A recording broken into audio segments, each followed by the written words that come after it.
Hi, and welcome back to another animation session video. This is kind of the last scene that needs to be done. And it's pretty much, the warehouse scene before the fight. Right now I don't have any camera angles set up, so I pretty much just imported the character, and he's just doing his kind of talking performance. So basically this is just some motion capture that I have to go over and correct. And right now, one thing I have to do is click off this model button, and let's just set up. Do I have any? Yeah, I do have some camera angles that I need to delete, so I'm just going to hit this camera here, range select, 1, 2, whatever, delete them all. So now I should have no cameras, since nodes in there. So, I don't know. I also have to change some of the staging for these guys. So, let's see. Something simple like this. Alright, so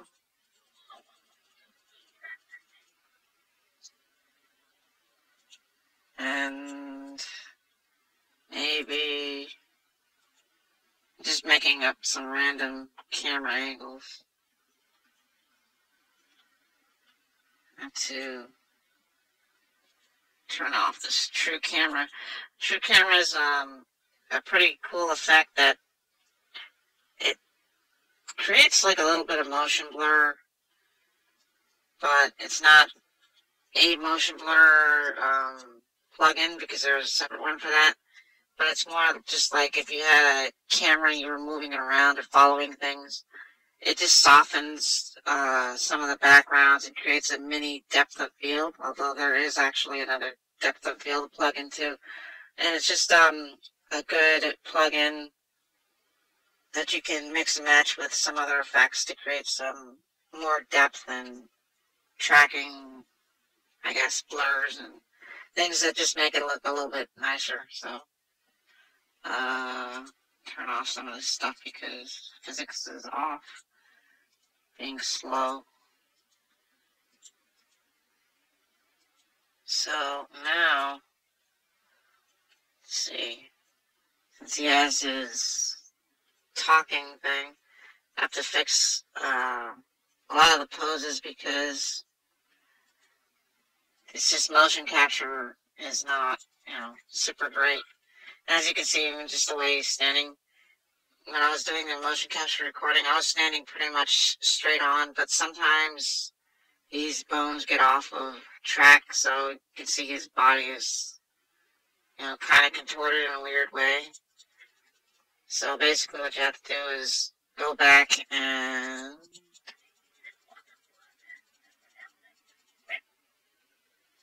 okay, that's going to be the end of that.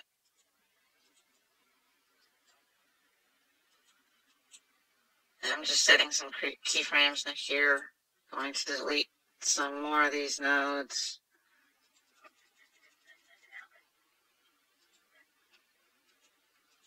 Make that a keyframe. And probably make this a keyframe. I'm going to go in here and use this box select because usually it gets, for whatever reason, I think it's just clothes and stuff like that if you don't wear a bodysuit or something like that. Just selecting that and hitting reset to default, which makes them stand straight. And I think, if you have clothes and stuff like that, and you don't have that trackball suit, since I don't have a trackball suit, things like, you're wearing a belt or something like that, or just like the wrinkles of your clothes, of your shirt or whatever, will cause, kind of a misreading of where your actual waist is, so it doesn't know where it is, so it puts it wherever it thinks it is, which is why you get stuff like this, versus being straight on where it should be. So going to delete some more stuff.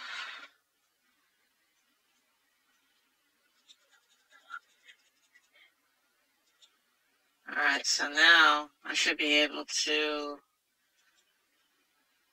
let's go into here, this keyframe, and say this is 97, so 98 to, where's this other keyframe, 155 or 154? Because I want to delete the screwed up motion information for this bone, so just hit select bone, range select, and delete.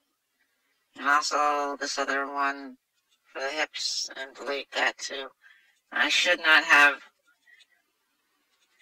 yep, shouldn't have any movement there. I'm going to have to go back into this because of this character's voice and, you know, the way he's pronouncing his stuff. He's actually really a good VA. Climax Tiger on Newgrounds.com, in case there's any other people that are making stuff. PM him, he's a pretty good voice actor. So I have to go in here and kind of fix some stuff to his voice. And kind of edit my motion capture, to make sure that it is on front.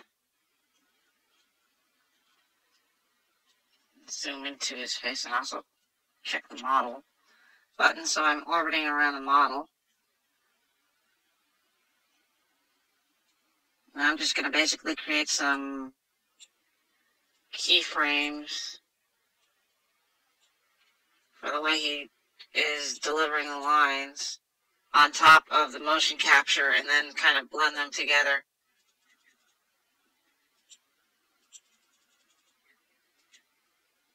Alright, so let's just make a pose here. And I'm going to, where's the hands relaxed? Relax both.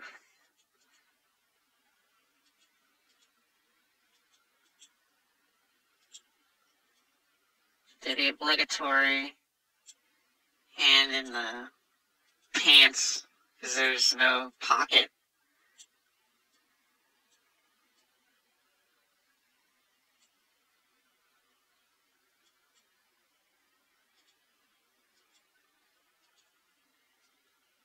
Just kind of come up with pose here.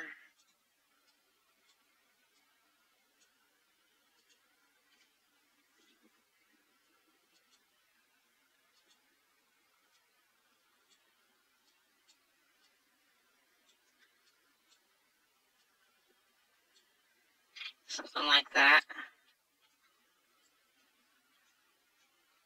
And also, let's save this. Now the other thing I'm going to do is, I don't always pose the face at the same time as the keyframes. I usually go through with the body first, do all those poses, and then come back to the keyframes for the face, or sliders rather. So, but actually, because of the way he did the lines, I think it would be more helpful to me to delete some of these before and after nodes. Probably going to end up deleting a lot more stuff and replacing it with just some animated keyframes. So let's make a blip.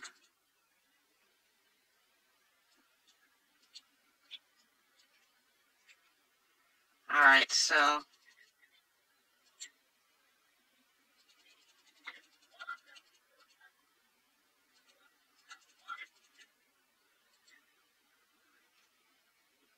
let's fix these shoulders. Make them a little bit higher.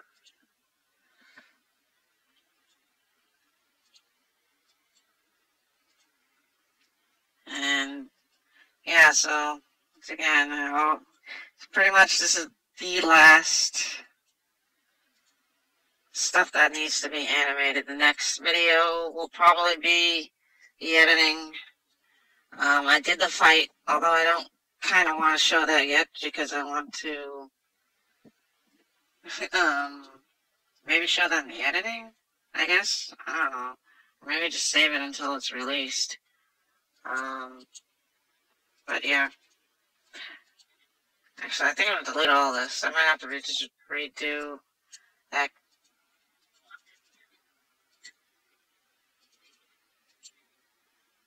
Alright, so usually what I do is, since I have these nodes here, I like doing,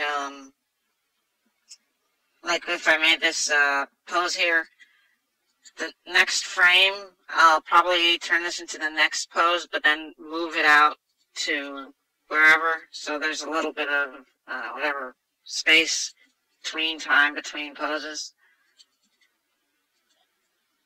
At the same time, it's got a mixture of this pose data and also the in-between data, like if I just made a keyframe here,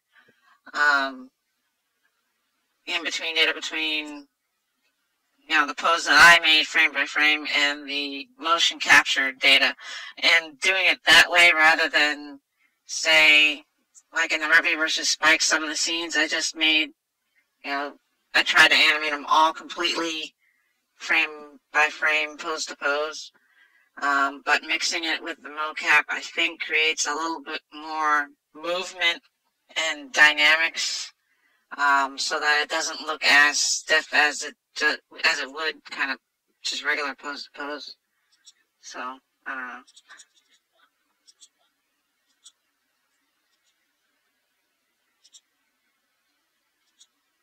So this guy, of course, this character is really kind of the annoying guy. And actually, I kind of based him off, well, both of these characters. Well, him and good old Harima over here.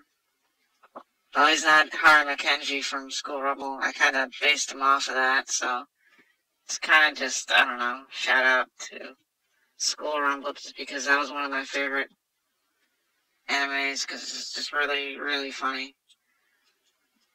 Even though it's pretty old now.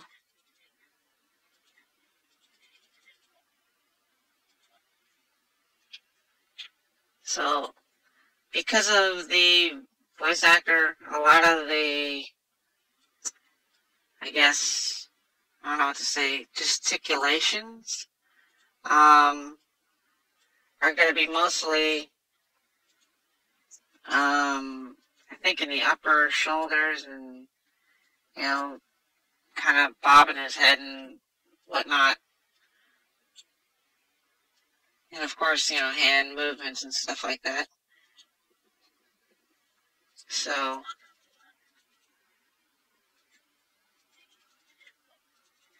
and also have to delete these. And see, this is what usually ends up happening is that, you know, I have tons of, like when I first import the mocap, you know, I have tons of really mashed up data that ends up being all deleted anyways, so I end up with something like that, so. But the mocap helps you pretty much with your timing, so I don't know if it's a crutch or it's just something, I don't know, that I need to work on, but whatever. I have it, so I might as well use it, so.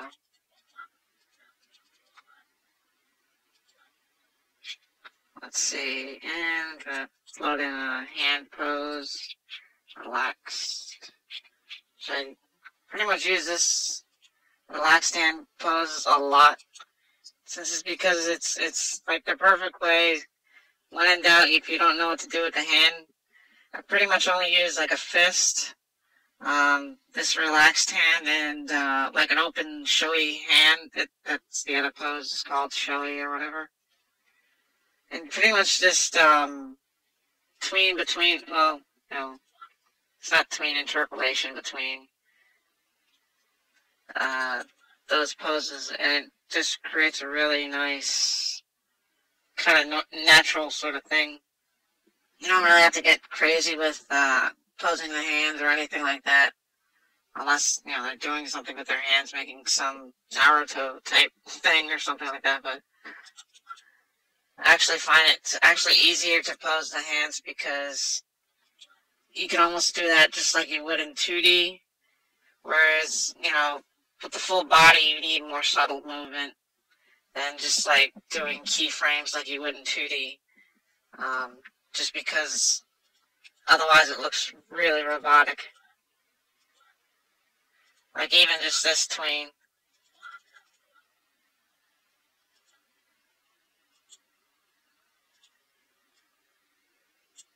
You have to just do these little movements here and there.